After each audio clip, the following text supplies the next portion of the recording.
Let's turn back to the news on Jared Kushner's security clearance significantly downgraded. We're joined by Senator Chris Coons. He's a Democrat who serves on both the Judiciary and Foreign Relations committees. Senator Coons, thanks very much for joining us. So what's your reaction to this Washington Post report and the headline was Kushner's overseas contacts raise concerns as foreign officials seek leverage. He had, on an interim basis, top secret security clearances, now just secret security clearances. And as you know, there's a significant difference. There is. Wolf, this is a really striking development and long overdue.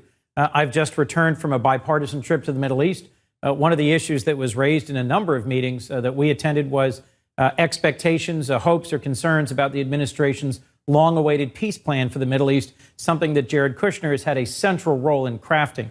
The fact that he's been deprived of his top secret clearance, he's been downgraded because of concerns about his failure to be fully forthcoming about his entanglements in his business side and his previous contacts, suggests that he really is not in a position to continue to carry forward the significant role in this White House that he's been entrusted with. For him to be the person who's carrying forward an important peace plan in the Middle East at the same time that he lacks a top security clearance, I just don't think that's workable going forward. It's not just the Middle East. He's dealing with Mexico. He's dealing with China. He's dealing with a whole bunch of countries. So what do you want the president to do? I think the president should appoint someone else, preferably someone with relevant senior experience in diplomacy and international affairs. And I think he should find another opportunity for Jared Kushner to serve either in his administration or to continue to pursue his private business interests. The president does have the authority, if he wants to, on his own, to say he does have access to top secret SCI information. The president could do that if he wanted to, although the other day he said he was going to leave it up to his White House Chief of Staff, General Kelly, to decide. I think he made the right choice in having his Chief of Staff make that decision and not allowing his own personal relationship with Jared Kushner, his son-in-law, to cloud his judgment about whether or not he should continue to have access to the very top secrets of the American people. What if the president were to overturn this decision by General Kelly? I think that'd be a very bad step by the president. I think it would show continued conflation of personal and family interests with national interests.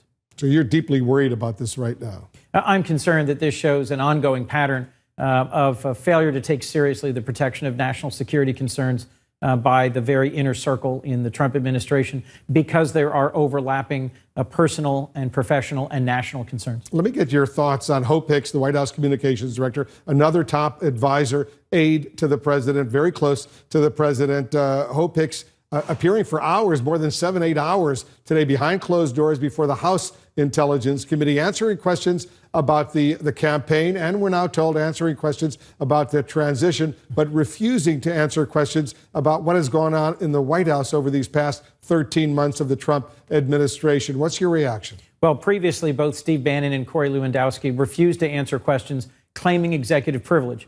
And as was seen in a clip from Adam Schiff just a few minutes ago on this show, that's an executive privilege that's not theirs to exert. So my hunch is that Hope Hicks may also find herself in some trouble with the committee, depending on what the reasons are why she's been refusing to answer questions about her role in the Trump White House. Well, if the Trump White House were to announce that they were exerting executive privilege, then she would have right now, they haven't technically done that, but if they were to do that, then what?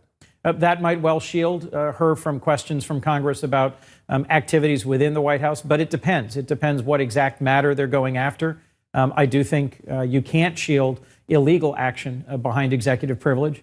I think that's an arguable proposition.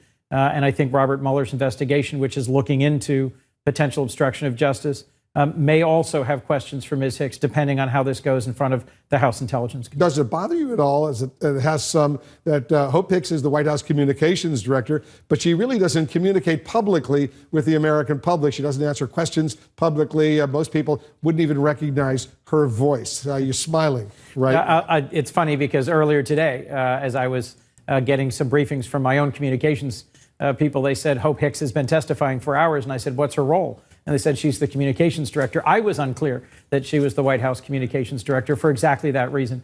She is not frequently seen publicly commenting on behalf of the White House. In fact, I don't think I've ever seen her play the role that is typical for a White House So, communications director. a big picture, what are these late-breaking developments? Hope Hicks refusing to testify, refusing to answer questions, even behind closed doors, from members of the House Intelligence Committee about her time in the White House. She's answering questions about the campaign and the transition, and this Jared Kushner development. What does it tell you about accountability or developments at the White House right now? What I'm more broadly concerned about is that the president continues to tweet that the investigation by Robert Mueller is a witch hunt.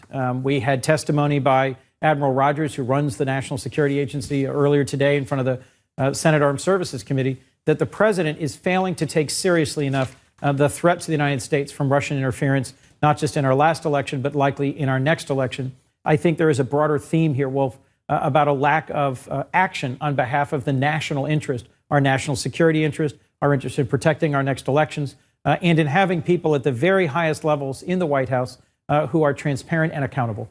Senator Coons, thanks for joining us. Thank you, Wolf. We have an update on another breaking story we're following right now. It's happening over at a U.S. military base.